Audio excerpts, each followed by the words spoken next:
Assalamualaikum warahmatullahi wabarakatuh. Selamat datang di podcastnya PKPA bareng saya Ayu Lestari, bareng narasumber-narasumber kita yang pastinya kece-kece hari ini. 2021 menjadi tahun yang sangat spesial ya buat PKPA, karena di tahun 2021 PKPA akan merayakan ulang tahun Perak yang ke-25. Oleh sebab itu, hari ini kita akan coba untuk napatilah sedikit perjalanan PKPA sejak awal sampai akhirnya bisa jadi seperti saat ini. Nah, hari ini kita sudah kedatangan 3 orang narasumber yang kece-kece, yang punya banyak pengaruh besar terhadap perkembangan PKPA.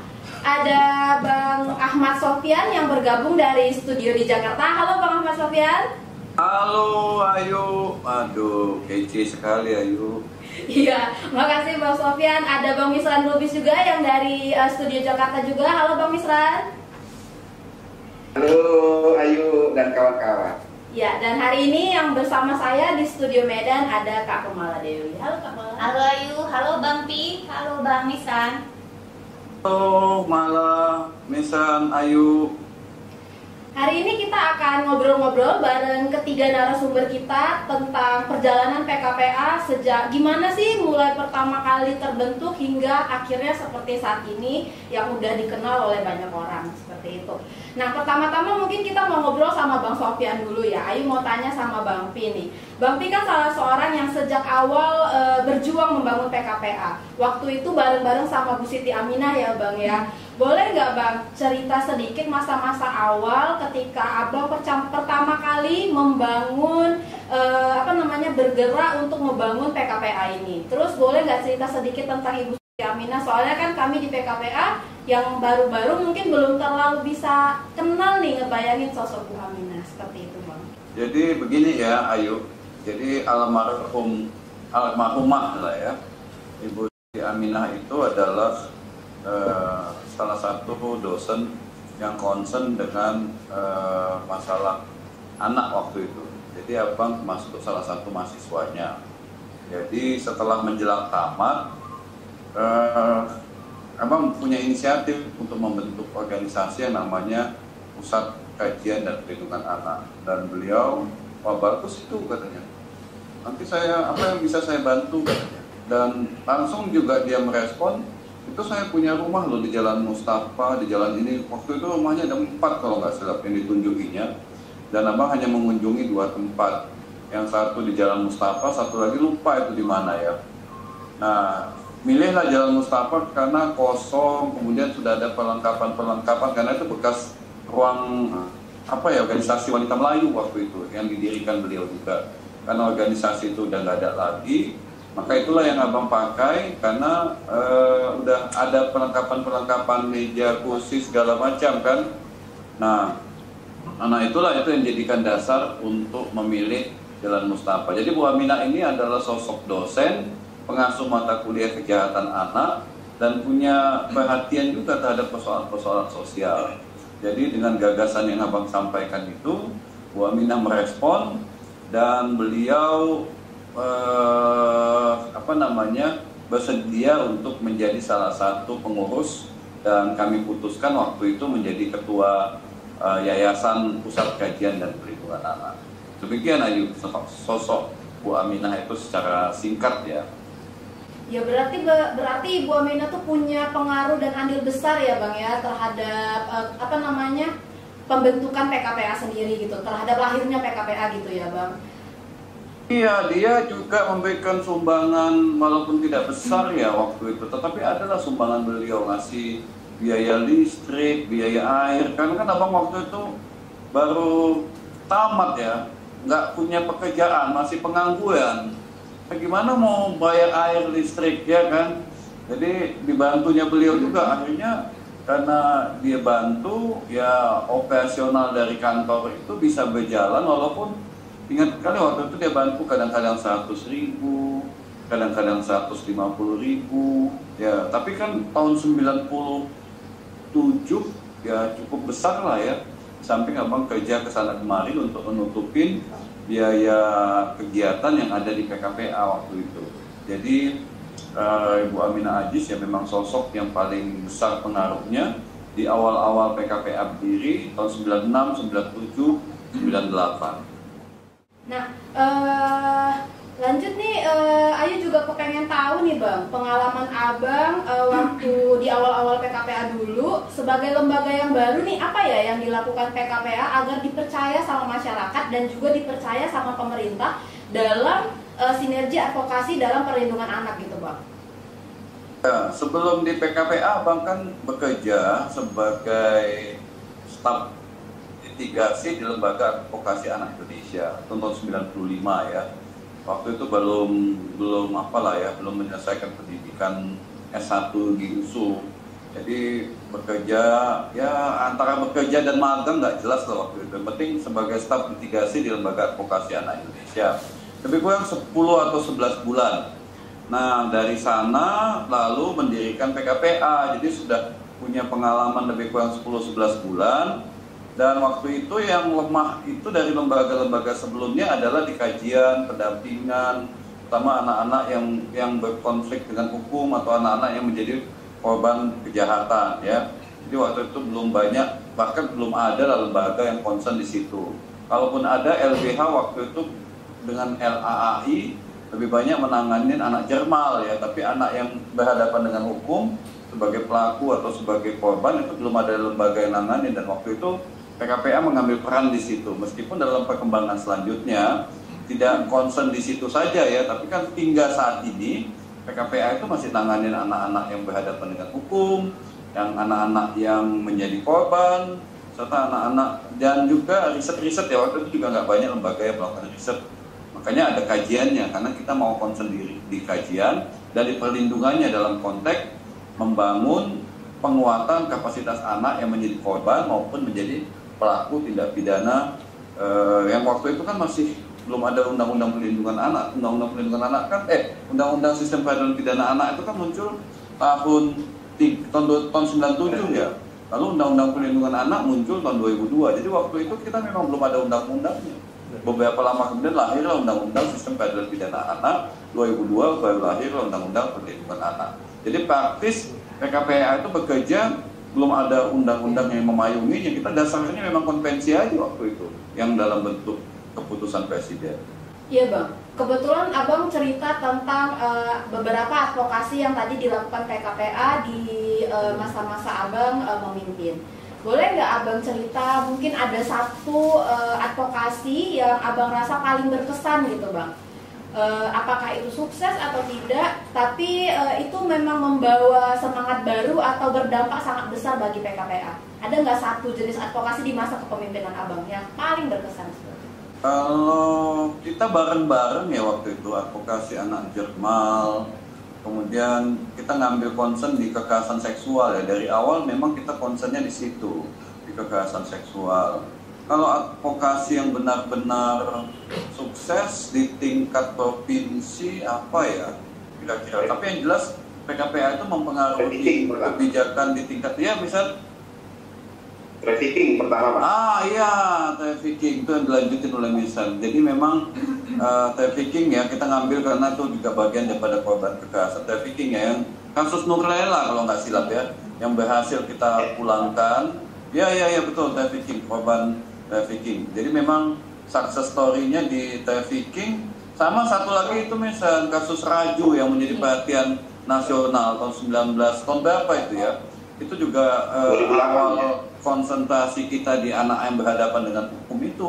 Pada lupa ya tahun berapa itu kasus Raju di tingkat nasional kita advokasi. 2008. Iya, 98 ya, 99 kita advokasi itu. Dan semua tokoh pelindungan anak itu datang ke Sumatera Utara loh, atas advokasi yang kita lakukan pada waktu itu, sehingga ada upaya untuk menaikkan batas usia anak yang berhadapan dengan hukum yang waktu itu 8 tahun menjadi 12 tahun. Jadi memang advokasi perubahan undang-undang sistem peradilan pidana anak itu tidak terlepas juga dari advokasi yang kita lakukan dan pendampingan hukum yang kita lakukan untuk kasus Raju. Gitu Ayu. Iya, menarik sekali ya Bang mendengar cerita Abang, terus mendengar proses advokasi yang dilakukan saat itu, lalu beberapa sukses story-nya. Nah, sekarang kita coba ngobrol-ngobrol sama Bang Misran nih. Nah, kalau sama Bang Misran, Ayu pengen nanya dulu nih, gimana perkenalan abang dengan PKPA. Lalu waktu pertama kali gabung sama PKPA, kebayang nggak bakal jadi salah satu direktur kayak gitu?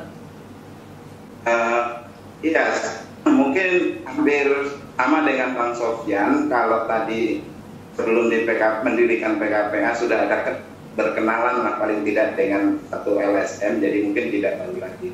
Sama dengan aku Ayu ya. Ketika masuk ke PKPA ini sebelumnya sudah kenal, artinya sudah berkenalan dengan yang namanya LSM atau organisasi Ornop ya, waktu itu lebih dikenalnya Ornop, organisasi non pemerintah, itu dengan Mitra Indonesia itu sejak 98, malah lebih lama mungkin saya perkenalannya LSM ini 98 sampai dengan akhir 99, jadi kurang lebih 2 tahun menjadi volunteer sekaligus juga magang seperti kata Bang P, apapun namanya itu, tapi kita ikut pendampingan yang diadvokasi oleh Mitra Indonesia untuk masyarakat ya, untuk masyarakat di perkebunan, dan saya salah satu kelompok dampingan lah sebenarnya, mahasiswa marginal saat itu, dan itu sehingga mengenalkan saya dengan LSM. Lalu kemudian ada semacam kekosongan orang saat itu di PKPA akhir 99 ya, dan PKPA butuh orang di bidang penelitian saat itu, karena PKPA kan concernnya kan soal penelitian ya, ada divisi Litbang waktu itu namanya, divisi Litbang, kekosongan di situ. Lalu kemudian dipertemukan antara melalui Bang Iswan Kaputra yang waktu itu memang bersama aku di Mitra itu ya, lalu diperkenalkan dengan Bang Sofyan, dan menurutku sih ini satu bukan kebetulan, tapi memang ini mungkin ya sudah takdirnya begitu gitu ya, dari proses-proses itu gitu ya. Itu perkenalannya. Lalu kemudian ya sama dengan Bang Sofyan tadi gitu ya, memang waktu itu juga PKPA belum besar-besar sekali ya Bang ya, tapi sudah mulai memiliki konsep lah gitu ya. Dan saya mulai diperkenalkan dengan isu anak ya, Jermal yang saya nggak pernah tahu tentang Jermal. Nah itu tantangan aktivis zaman dulu Ayu ya. Jadi ketika itu sendirian, kita belum tahu apa itu Jermal secara langsung gitu ya. Tapi diminta kalau berhasil menemukan anak Jermal itu, kata Bang Sofyan saat itu, berarti pantas untuk menjadi aktivis di anak gitu ya. Berhasil. Nah, bagaimanapun caranya gitu ya, sendirian ya, sampai ke laut, dan saya buktikan, saya punya dokumentasinya, saya bertemu dengan anak di Jermal sana, dan itu ternyata belum cukup ujiannya dari Bang Sofyan, harus ketemu lagi prostitusi anak. Nah itu kemudian saya ke Bandar Baru, ketemu dengan anak, bisa bertemu dengan anak, lalu kemudian dibuktikan, dan setelah itu mulai lebih ringan ya ujiannya ya, keliling kota Medan saja, ketemu dengan anak jalanan, ketemu dengan senior di Medan ya, saya ingat betul, dan cerita itu sampai sekarang masih terekam juga di kawan-kawan yang saya datengin, senior-senior yang datengin, ada Bang Ahmad Tovan Damani, ada Bang Maman Nalban Jaya, ada Bang Edi Ihsan, dan mereka ingat betul bagaimana dulunya aku waktu itu ketika ketemu dengan mereka. Dan tapi itulah proses awal kenalan saya dengan isu anak, dengan LSM anak, dan tentunya dengan mereka. Nah, selanjutnya di sini ada Kamala juga ya Kak ya, iya. Bareng sama Ayu. Nah, sama Kamala juga Ayu pengen nanya hal yang hampir mirip sama Bang Misran. Ayu pengen tanya tuh, kira-kira gimana sih awal pertemuan Kak Mala dengan PKPA? Lalu gimana sih persepsi Kak Mala pertama kali join di PKPA? Terus sama nih kayak Bang Misran tadi, pernah nggak kebayang bakal pengen jadi direktur nih pada suatu hari di PKPA? Iya, makasih Ayu. Awal saya masuk di PKPA itu tahun 2006, bulan Januari. Itu benar-benar fresh graduate dari kampus saya sebelumnya, itu di UISU, dan dengan modal surat keterangan lulus gitu ya. Jadi dengan semangat membara gitu, ingin bekerja di lembaga perlindungan anak, karena memang dari awal concern saya adalah tentang anak, bahkan skripsi juga tentang anak berkebutuhan khusus. Nah, awal masuk ke PKPA itu saya sudah dapat ini ya, kesan ya, bahwa ini lembaga orang muda gitu, karena begitu masuk saya ketemu dengan orang muda, stafnya muda-muda, yang wawancara saya muda, dan seangkatan saya yang direkrut untuk penempatan di Nias. Waktu itu saya dapat penempatan di Pulau Nias sebagai bagian dari tim respon recovery bencana Nias. Itu semua orang muda, baik itu fresh graduate atau ini merupakan pekerjaan kedua dia, jadi proses meniti karir. Waktu itu saya ada di bawah koordinatornya Bang Misran dan sempat merasakan kepemimpinannya Bang Sofyan. Ya, sayang sekali belum merasakan kepemimpinannya Ibu Almarhum Aminah, dan itu mungkin yang saya miss ya, dan senang sekali mendengar cerita dari Bang Pi tadi bahwa ada kisah-kisah bersama dengan Ibu Aminah, dan saya juga sempat merasakan diwawancara di kantor Mustafa waktu itu gitu. Dan memang tidak terbayang ya bahwa ada kesempatan untuk meniti karir gitu di PKPA. Karena seiring dengan berjalannya waktu saya bekerja di PKPA dan mulai membangun jejaring dengan lembaga-lembaga non-profit, itu melihat regenerasi itu sangat sulit sekali dilakukan gitu ya. Dan PKPA adalah salah satu lembaga yang mempunyai peluang gitu ya untuk jenjang karir bagi staf-stafnya, dan ini membuat banyak orang, saya yakin bukan cuma saya gitu, yang kemudian memiliki pemikiran bahwa siapapun bisa jadi direktur di PKPA asalkan dia punya kapasitas dan kompetensi. Ada yang menarik nih. Tadi Kak Mala bilang Kak Mala tuh fresh graduate waktu join di PKPA, terus langsung diarahkan atau ada penempatan di Nias. Nah, padahal saat ini tinggalnya di Medan. Saat itu tinggalnya di Medan. Nah, itu apa sih yang bikin atau yang mendorong Kakak untuk akhirnya oke, saya mau nih join di PKPA dan di Nias pula gitu? Iya, jadi awalnya memang maju mundur ya, ini Nias seperti apa, apalagi kemarin itu daerah bencana gitu. Tapi melihat atmosfer kantor PKPA yang sangat friendly ya, terus proses wawancara yang menjelaskan gitu bahwa kamu ini dalam proses belajar gitu. Jadi dari proses wawancara saja saya sudah tahu bahwa ini lembaga memang bukan hanya menuntut seseorang untuk berkarir, tapi juga akan menuntun untuk belajar gitu. Dan ditambah lagi ketika ketemu teman seangkatan itu friendly, ada yang sesama angkatan UISU, ada yang sebelumnya pernah kerja di NGO, dan kami sama gitu ya, seperjalanan naik mobil dari Medan ke Sibolga, terus nyebrang dari Sibolga nyebrang ke Gunung Sitoli, dan begitu sampai di pelabuhan itu dijemput sama mobil ambulans PKPA Nias gitu. Dan begitu masuk kantor PKPA Nias itu sudah seperti anggota keluarga gitu, disambut dan sangat ramah gitu ya sama teman-teman. Jadi awalnya memang kerasa nggak ya gitu, bahkan sempat ada rasa homesick, tapi sudah 3 bulan sudah aduh males gitu mau pulang gitu. Yang pertama karena alamnya yang sangat indah, yang kedua juga karena teman-temannya yang sangat ini ya egaliter gitu. Jadi egaliter itu sesuatu yang sangat ini ya, sangat membuat kita nyaman gitu di PKPA. Nah iya, menarik sekali mendengar cerita dari Kak Mala tadi. Jadi gitu awal masuk udah langsung excited gitu ya Kak, dengan kondisi atau atmosfer yang ada di PKPA kayak gitu. Nah, ini aku pengen nanya nih sama Kak Mala. Kita tahu Kak Mala menjabat sebagai pemimpin di PKPA itu di era globalisasi. Pasti agak beda ya Kak, waktu di awal Kakak masuk dengan ketika Kakak menjabat jadi pemimpin.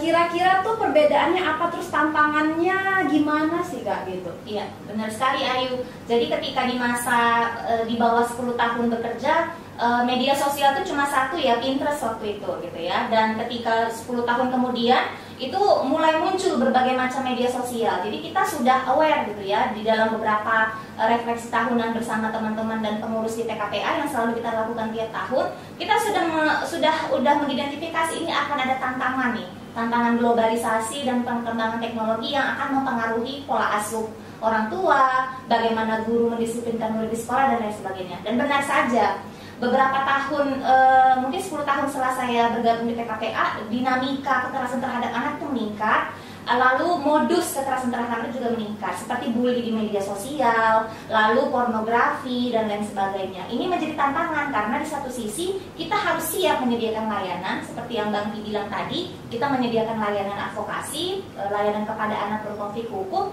tapi di sisi lain kita harus mengkapasitasi staf untuk mampu mengejar ketertinggalan mereka menguasai teknologi gitu. Jadi ada banyak proses ya, ada banyak pelatihan dan butuh banyak investasi juga untuk mengkapasitasi staf-staf PKPA untuk bisa keep up dengan perkembangan ini. Oke kawan-kawan semuanya, kita udah dengar banyak banget cerita dari Bang Sofyan, Bang Misran, dan Kak Mala. Tapi Ayu masih pengen dengar momen paling unik atau paling berkesan nih yang dimiliki sama Bang Sopyan, Bang Misran, dan Kak Mala selama ada atau selama berproses di PKPA. Mungkin boleh tanya ke Bang Pi dulu ya Bang Pi, kira-kira apa sih momen unik atau momen paling berkesan yang Abang rasakan selama Abang berproses di PKPA? Apa ya, waktu dikejar anjing, waktu apa masuk ke Jermal. Nah, jadi pertama kali masuk ke Jermal itu kan Jermal nggak tahu ya kayak apa bentuknya Jermal itu ya. Nah karena nggak tahu kita sok berani gitu. Karena sok berani tiba-tiba di atas ada 4 ekor anjing yang besar-besar gitu loh, yang kayak gajah besarnya.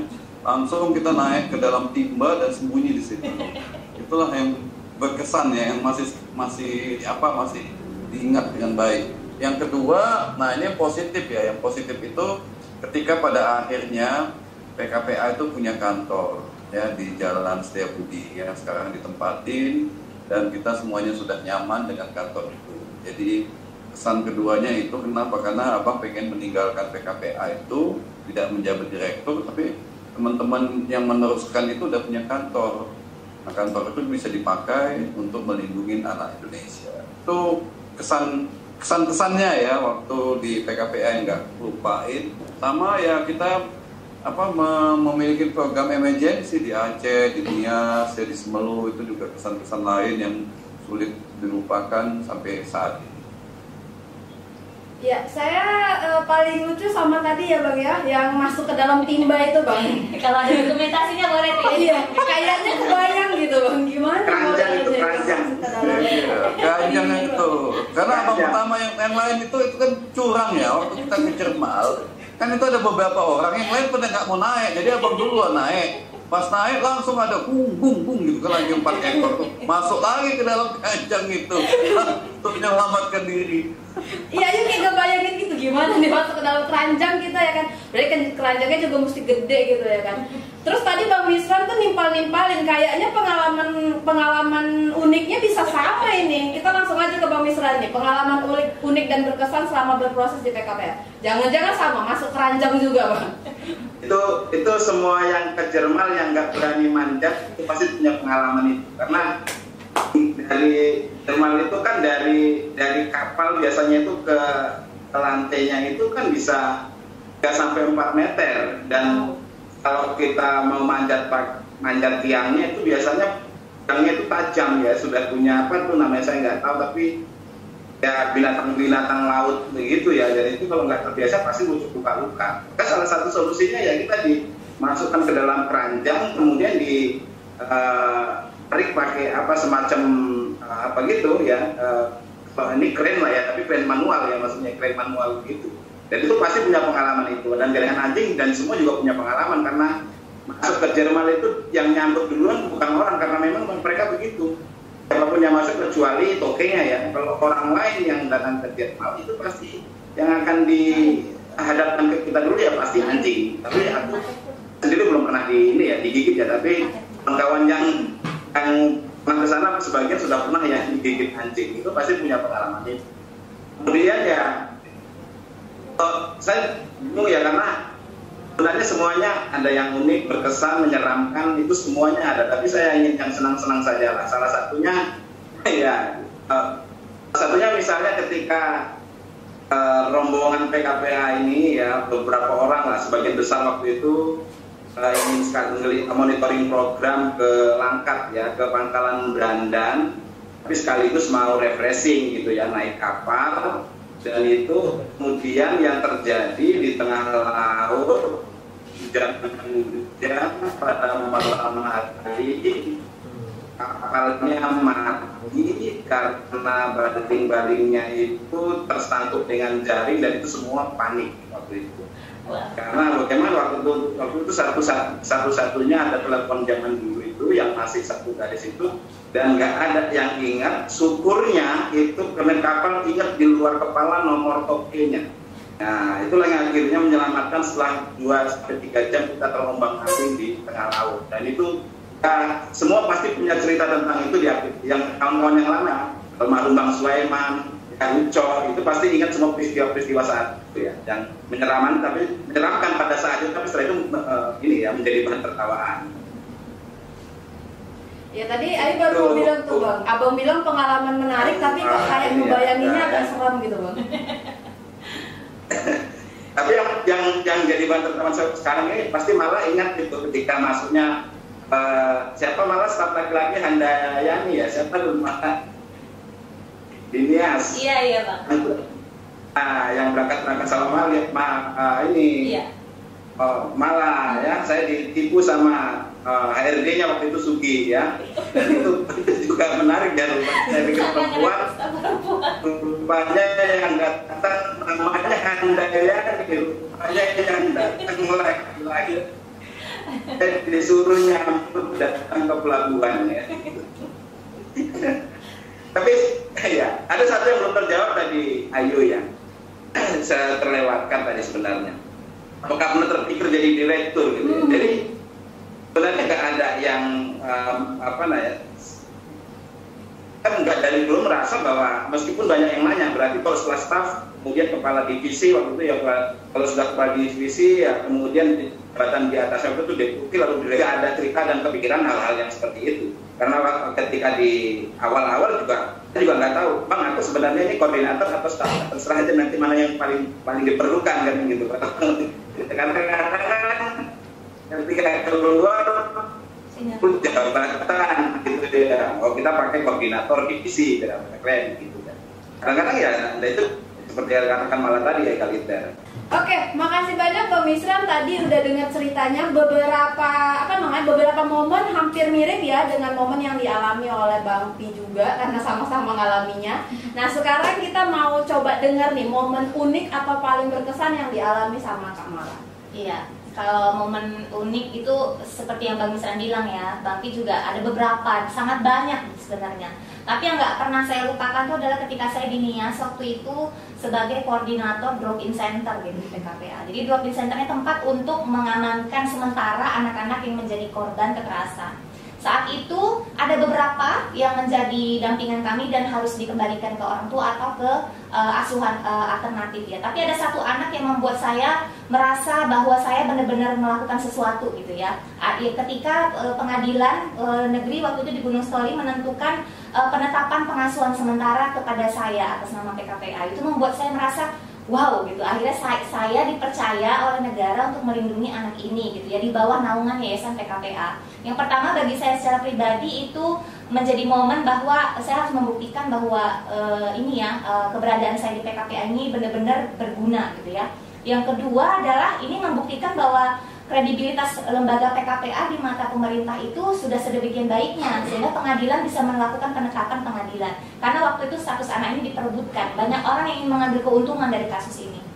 Nah, kejadian unik yang kedua mungkin ketika lagi-lagi di NIAS ini membawa banyak sekali cerita unik ya. Ketika advokasi pencegahan perkawinan anak gitu, mungkin Bang Misran juga ingat. Ketika kantor kita tuh hampir mau diluluhlantakkan gitu ya.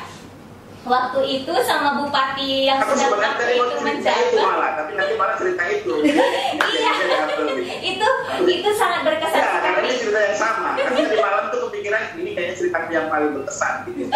Karena kita bersatu padu waktu itu semua, mulai dari pembina Bang Padli waktu itu sampai Bang Sofyan, Bang Misran, sampai kepada semua orang ya, kita melobi bagaimana karena mereka menyerang dari segala pihak. Karena pada waktu itu perkawinan anak, pernikahan anak adalah sesuatu yang biasa dilakukan di daerah tersebut dan kita hadir sebagai satu-satunya lembaga yang melakukan advokasi agar itu tidak terjadi lagi, baik dari advokasi hukum maupun dari media campaign. Nah, media campaign yang waktu itu kita lakukan cukup menggelitik ya, karena mereka bereaksi, pemerintah bereaksi sampai pada titik mempermasalahkan keberadaan PKPA. Sampai kita tuh didukung oleh militer, kita juga didukung oleh Satpol PP, sampai Satpol PP menerima surat dari pemerintah untuk merobohkan kantor kita dan mereka bilang, Bu, tolonglah Bu, kami tidak ingin melakukan ini, bagaimana Bu gitu. Mereka bahkan perang batin gitu ya. Dan pada akhirnya alhamdulillah perjuangan itu berhasil dan kita tidak diganggu, tidak berhasil dirobohkan atau diusir, tapi malah saat ini menjadi satu-satunya lembaga di daerah tersebut yang menjadi acuan dan tempat konsultasi dalam penegakan hukum dan perlindungan anak di Kepulauan Nias, sampai kemudian pecah menjadi beberapa daerah. Menurut saya banyak sekali momen unik ketika mengabdi ya di PKPA selama kurang lebih 9 tahun. Nah, di Medan sendiri dinamikanya juga unik-unik ya. Mulai dari belajar kemudian melihat komunitas suburban di Kota Medan. Lalu yang paling mengesankan itu juga adalah ketika mulai melebarkan jejaring PKPA di kancah internasional dan juga di kancah nasional gitu ya. Nah, ini membuat saya mungkin sebagai penerus tongkat estafet dari almarhum Bu Aminah, kemudian kepada Bang Sofyan, dari Bang Sofyan kepada Bang Misran, Bang Misran kepada saya. Artinya diawali dengan perempuan dan sekarang ada di tangan perempuan gitu ya. Artinya ini bukan capaian yang main-main gitu ya, ketika berhasil misalnya membawa PKPA di jejaring internasional baik dalam bidang advokasi maupun dalam bidang humanitarian gitu. Sehingga saat ini PKPA itu jika ada universitas atau jika ada NGO luar yang melakukan riset, jika irisannya adalah bisnis dan hak anak, jika irisannya adalah lokal leadership, kepemimpinan lokal, maka mereka pasti ke PKPA. Nah, menarik sekali mendengar cerita dari Bang Misran, Bang Pi dan Kak Mala. Dari cerita-cerita Bang Misran, Bang Pi dan Kak Mala, kelihatan ya bahwa PKPA ini udah punya banyak sekali pengalaman dalam advokasi perlindungan anak. Di usia yang 25 tahun ini kita bisa tahu ada banyak sekali pengalaman yang dialami sama PKPA. Terus udah banyak juga perubahan yang dilakukan oleh PKPA. Tapi permasalahannya kadang-kadang di saat kita sudah lama bergerak, ada tantangan-tantangan baru yang kita hadapi pastinya. Nah, di sini Ari pengen dikasih masukan nih dari Bang Pi, Bang Misran dan Kak Mala juga mungkin. Apa sih yang bisa dilakukan, apa sih yang bisa diperbaiki atau apa yang bisa kita perbaiki dari PKPA, pesan buat PKPA ke depannya agar bisa jadi lebih baik gitu, agar tidak cepat puas di titik ini seperti itu. Nah, mungkin ke tadi udah Bang Pi duluan, nah ini mungkin ke Bang Misran duluan deh.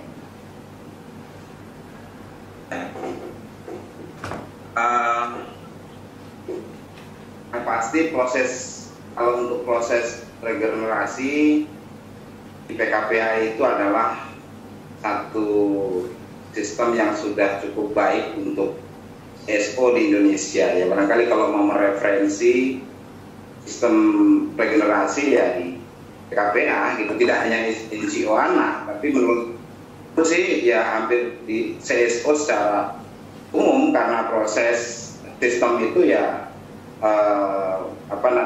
cukup berhasil lah. Tapi tentu tantangan kita pasti tetap ada ya. Pertama, kita tidak puas tentu dengan diri kita sendiri, karena CSO itu kan komunitas gitu ya, komunitas. Kan dibayangkan kalau kemudian futsal sendiri ada CSO lain, itu kemudian juga kita boleh juga mengadvokasi kan gitu kan, karena kekuatannya CSO itu ya di komunitas atau di kelompok ya, di jejaring civil society ini. Nah, saat ini mungkin kalau PKPA sudah mencapai layanan advokasi, best practice, produk-produk lainnya itu sudah banyak disuguhkan.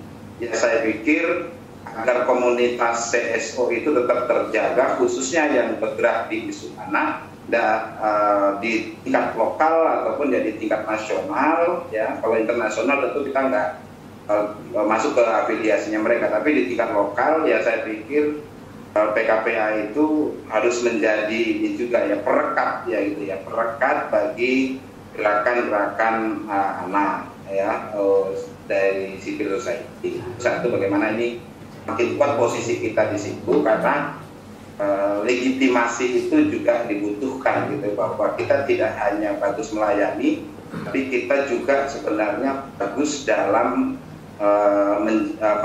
memobilisasi gitu ya. Jadi legitimasi lah, semakin kuat legitimasinya PKPA dari situ. Kedua, kalau soal milenial ya saya nggak ragukan, karena kalian semua sudah milenial. Hanya saja barangkali kita harus punya ukuran lain ya, apa sebenarnya yang kita perjuangkan lagi sekarang ini apakah sistem hukumnya sudah cukup baik? Kalau sudah, apanya lagi? Nah, menurutku sih sekarang ini yang sudah banyak yang kita advokasi dan berhasil. Model layanan sudah cukup banyak juga yang kita advokasi dan berhasil. Karena itu memang tugasnya kita LSM. Dan kita lagi yang mengisinya, jangan lagi undang-undang itu kita yang baik melaksanakannya. Nah, jadi tantangannya PKPA adalah bagaimana membuat negara kerjanya seperti yang dimaui oleh undang-undang dan kerjanya juga seperti yang dimaui oleh sistem yang dibangun. Nah, saat ini tuh kepemimpinan negara dalam konteks pusat atau konteks daerah masih lemah di situ, gitu ya. Jadi menurut saya PKPA harus memberikan mengkapasiti building mereka, merubah sistem itu supaya nggak lagi LSM yang kemudian yang tetap menjadi sasaran layannya. Sudah sistem pemerintahnya sudah bagus. Kalau ada anak terlantar, sistem pemerintahnya sudah berjalan, kira-kira begitu. Nah, sekarang ini belum ya. Jadi saya pikir satu tahap lagi yang memang menjadi tantangan PKPA adalah memperkuat aparaturnya untuk bisa menjalankan undang-undang dan menjalankan sistemnya. Saya pikir itu mungkin yang tantangan yang harus kita lakukan. Oke. Terima kasih Bang Misran, luar biasa juga ininya ya, karena pesannya, jadi itu jadi reminder buat kita bersama. Nah sekarang kita coba dengar pesan dari Kak Mala nih, karena dari tadi Kak Mala selalu jadi yang terakhir. Nah ini kita jadikan Bang Pi yang terakhir nanti. Ini Kak Mala dulu ya, karena pesan dari Bang Pi jangan ya. Ya kalau saya karena masih mengerjakan target-target dan kerja-kerja yang berjalan saat ini, harapan ya, lebih tepatnya ya, harapan agar kedepannya tim PKPA makin solid gitu ya. Secara internal tuh manajemen dan tata kelola organisasi makin kuat gitu ya. Di satu sisi kita di skema program dan kerjasama yang ada sekarang itu menuntut NGO untuk memenuhi checklist dan donor requirement. Tapi di sisi lain ada proses juga di tata kelola yang harus mengejar target-target tersebut, dan itu harapannya bisa dicapai dengan kerja yang solid dan kompak dari tim PKPA. Itu yang pertama. Tanpa itu mungkin kemampuan PKPA untuk melakukan fundraising juga akan terganggu gitu ya. Nah di sisi lain secara program dan advokasi, benar yang dibilang Bang Misran, targetnya adalah memperkuat teman-teman kita agar bisa berjejaring, dan ketika kita akan bersuara, suara kita itu menjadi padu gitu, tidak hanya menjerit sendiri. Dan itu juga sekarang yang coba kita lakukan, mulai dari penguatan jaringan NGO anak di Kota Medan, lalu kita masuk juga di jejaring di provinsi, jejaring di nasional, regional, dan internasional gitu. Jadi kita mencoba memperkuat warna jejaring dan NGO-NGO baik anak maupun yang beririsan dengan anak, dengan harapan kita mainstreamkan pemenuhan hak anak atau perlindungan anak di dalam jejaring tersebut, atau meningkatkan kapasitas kawan-kawan kita di sesama lembaga perlindungan anak gitu. Jadi banyak sekali harapan sebenarnya, dan ini juga akan bisa tercapai jika dengan dukungan penuh seperti yang selama ini kami dapatkan dari abang dan kakak buat pengurus.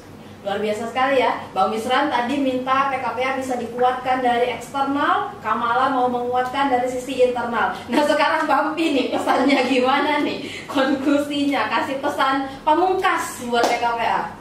Iya. Kalau abang itu kan udah masuk generasi dinosaurus. Jadi kalau Misran, Mala, Ayu itu masih generasi milenial. Ya, jadi mereka yang punya banyak gagasan lah ya untuk merespon masalah-masalah anak di zaman milenial ini. Soalnya di zaman dinosaurus itu persoalan anaknya udah banyak teratasi ya. Jadi karena itu generasi yang memimpin PKPA itu harus lebih smart ya dalam merespon, mengobservasi, mengamati, karena kan persoalan anak itu terus tumbuh berkembang, dan itu yang harus cepat gitu, jangan lamban ya. Kalau dinosaurus kan jalannya lamban ya, badannya besar gitu ya. Nah, yang milenial itu cepat tapi kadang-kadang instan dalam memecahkan masalah. Jadi generasi milenial dan dinosaurus ini memang harus tetap sinergis, karena ingin melihat dan memecahkan masalah itu tidak instan, tetapi bagaimana tuntas sampai ke akar-akarnya. Barangkali itu Ayu ya.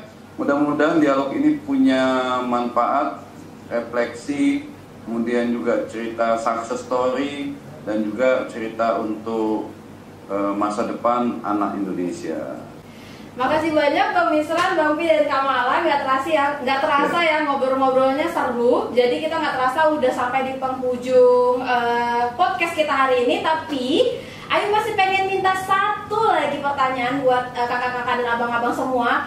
Itu kalau misalnya digambarkan dalam satu kata, menurut Kak Mala, Bang Pi, dan Bang Misran, PKPA itu apa?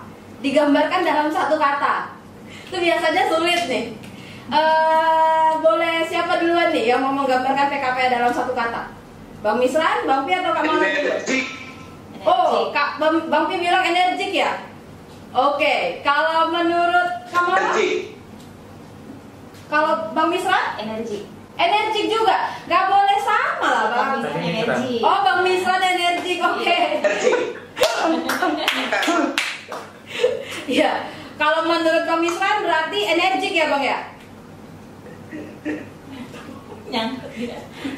Oke, kalau menurut Kamala? Kalau menurut kakak, PKPA dalam satu kata itu bergerak. Bergerak. Oke. Bergerak dengan energi. Oh iya benar, bergerak dengan energi. Kalau Bang Pi nih, satu kata yang menggambarkan PKPA?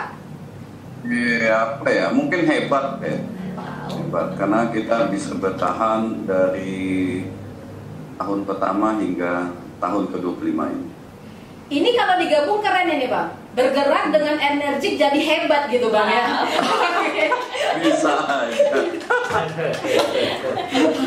Oke, makasih banyak Bang Misran, Bang Sofyan, dan Kamala. Bisa aja, yuk. Iya.